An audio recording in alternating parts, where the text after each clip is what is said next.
There's a great parable that Jesus taught about the man who built his house upon the sand and the one who built the house upon the stone. And while it was much easier to dig in the sand and build, it was not a solid foundation. And that's how it goes with us. This spiritual work is not a walk in the park, is it? If it is for you, tell me how. But it really isn't. It's challenging.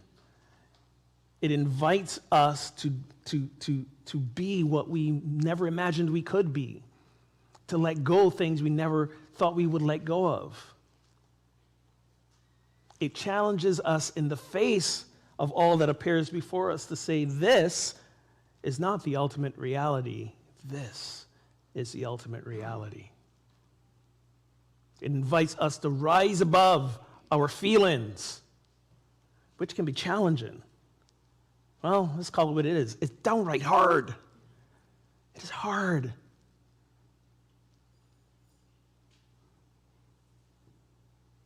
But when we choose to build upon the consciousness of the divine that we are, that hard work pays off because it is a foundation that is immovable.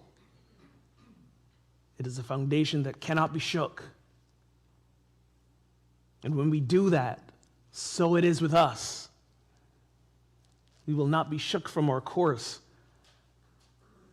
of being in the presence of love, being in the presence of peace, when we build upon that foundation. So that's what the white stone represents. And the name that we write on it, the name is what Spirit is inviting us to be in our continual evolution. Getting a new name is a very, very common biblical occurrence. Before he was Abraham, the father of many nations, he was Abraham. His wife Sarah, before she was the mother who was barren for decades and decades, she was Sarai. Before the Apostle Paul, who would write letters that defined what future Christianity would be, he was Saul, who hunted down Christians. When we come into contact with the divine in a new, real way, this is what happens. We become transformed. And it's not just a one-time event. This could be a daily event. If you really want to take on the challenge, it can be an hourly event. To get in touch with that deepest, wholest part of yourself that invites you into something new. So that's what today's ceremony is about, to get to a place in this moment, in this time, where we can listen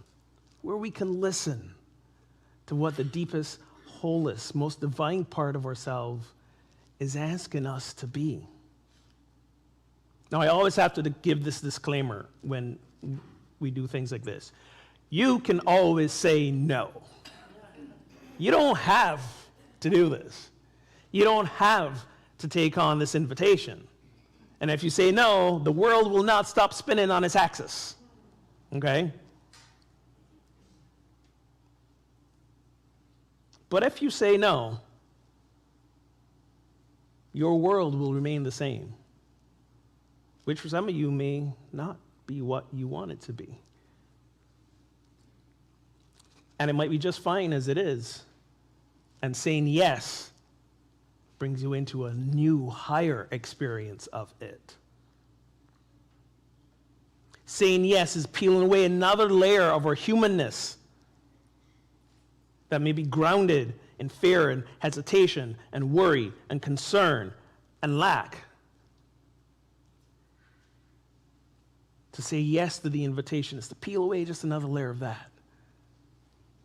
So that light within, just a few more layers that it's got to shine through. Our inner light is blinding. So bright. But there's a lot of layers that's got to shine through. So today's experience is going to give it a few less layers by saying yes